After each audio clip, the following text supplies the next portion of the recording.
मैदे से रिलेटेड बीमारियाँ।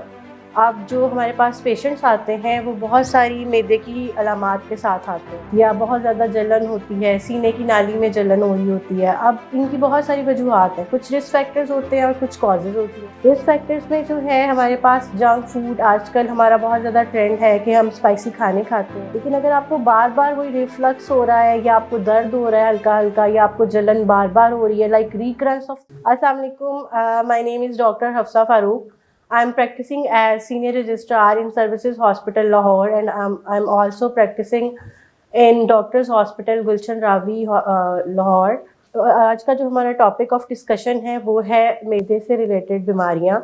अब जो हमारे पास पेशेंट्स आते हैं वो बहुत सारी मैदे की अलामात के साथ आते हैं। कुछ लोग ज़्यादातर कंप्लेंट करते हैं कि हमें खाना हजम नहीं होता, मैदे में दर्द होता है, बर्प्स आते हैं, गुबार चढ़ता है मैदे को, मैदे से दिमाग की तरफ, या बहुत ज़्यादा जलन होती है, सीने की नाली में जलन हो रही होती है। अब इनकी बहुत सारी वजूहात हैं, कुछ रिस्क फैक्टर्स होते हैं और कुछ कॉजेज़ होती हैं।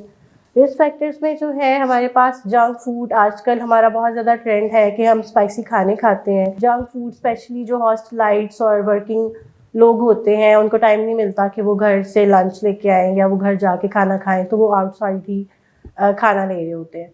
तो उसमें चूँकि बहुत ज़्यादा सॉसेज और स्पाइसेस इस्तेमाल होती हैं, उसकी वजह से जो है गैस्ट्रिक जूसेस बहुत ज़्यादा सिक्रीट होते हैं, जिसकी वजह से मैदे की अलामात आती हैं।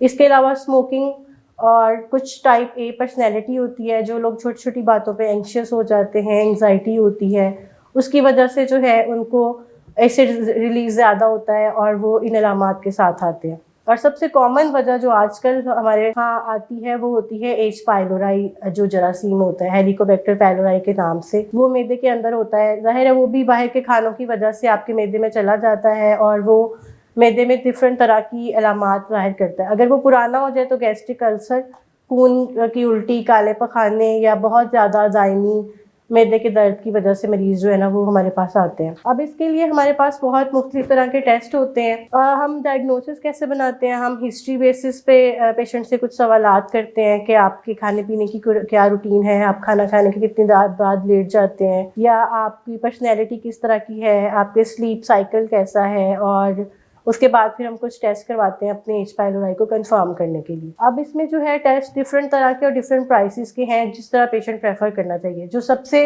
100% सेंसिटिविटी वाला टेस्ट है वो दो तरह के हैं। एक तो हम एंडोस्कोपी करके अंदर से बायोप्सी लेते हैं, उसका टुकड़ा जो है अंदर से लेके उसका टेस्ट करवाते हैं, वो सबसे ज़्यादा ऑथेंटिक टेस्ट है, उसकी 100% सेंसिटिविटी। फिर हमारे पास यूरिया ब्लड टेस्ट होता है, लेकिन उसके लिए ज़रूरी है कि पेशेंट ने मैदे के जो कैप्सूल, जिनको हम PPI कहते हैं, वो डिफरेंट तरह के नाम से पेशेंट्स ऐसे ही GP दे देते हैं, या वैसे खुद से सेल्फ मेडिकेशन में लोग यूज़ कर रहे होते हैं।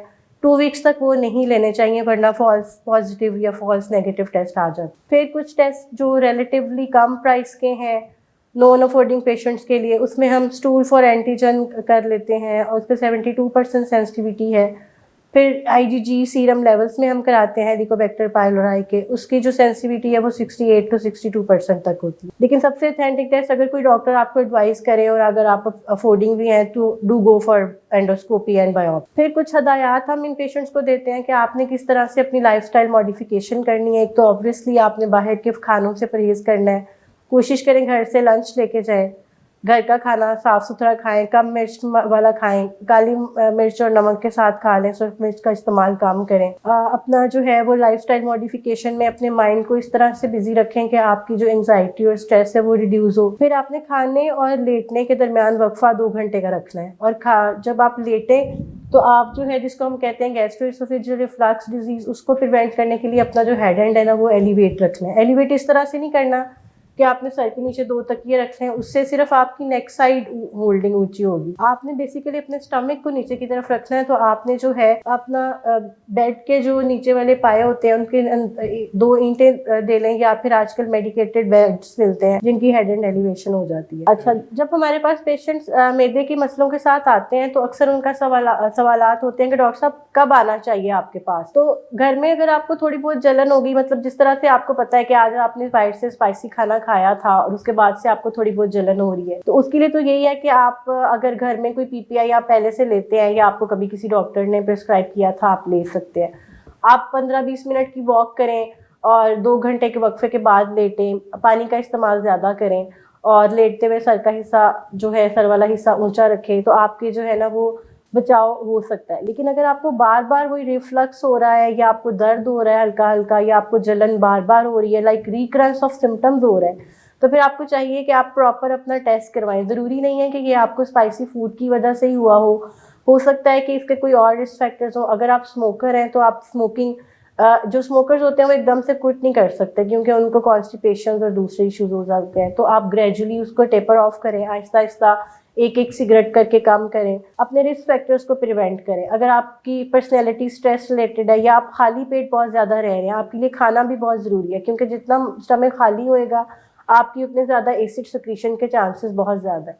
तो आप कोशिश करें कि सुबह का नाश्ता और रात का खाना बिल्कुल स्किप ना करें और दोपहर में भी कोई फ्रूट्स या जूसेस या थोड़ा बहुत आप जो है ज़रूर लें। उसके अलावा फिर अगर आपको बार बार हो रहे हैं सिम्टम जो है एहतियाती तदाबीर के बाद, तो फिर आपको डॉक्टर के पास जाएं और अपना टेस्ट करवाएं एंडोस्कोपी के ज़रिए या स्टूल फॉर एंटीजन या सीरम, जो भी आपका डॉक्टर आपकी अफोर्डेबिलिटी और आपकी हालत के मुताबिक आपको प्रिस्क्राइब करता है, उसके मुताबिक आप अपना टेस्ट कराएं। और अगर आपका वो एच पाइलोरी पॉजिटिव है तो फिर उसके लिए एक स्पेशल स्पेसिफिक रिजीम्स हैं जो कि अब करंटली गाइडलाइंस के मुताबिक 8 किस्म की रिजीम्स हैं, जो भी आपके लिए सूटेबल होगी आपका डॉक्टर आपको देगा और वो आप मुकम्मल करेंगे तो इरेडिकेशन थेरेपी के बाद जो है वो आपके सिम्टम्स रिजॉल्व होंगे।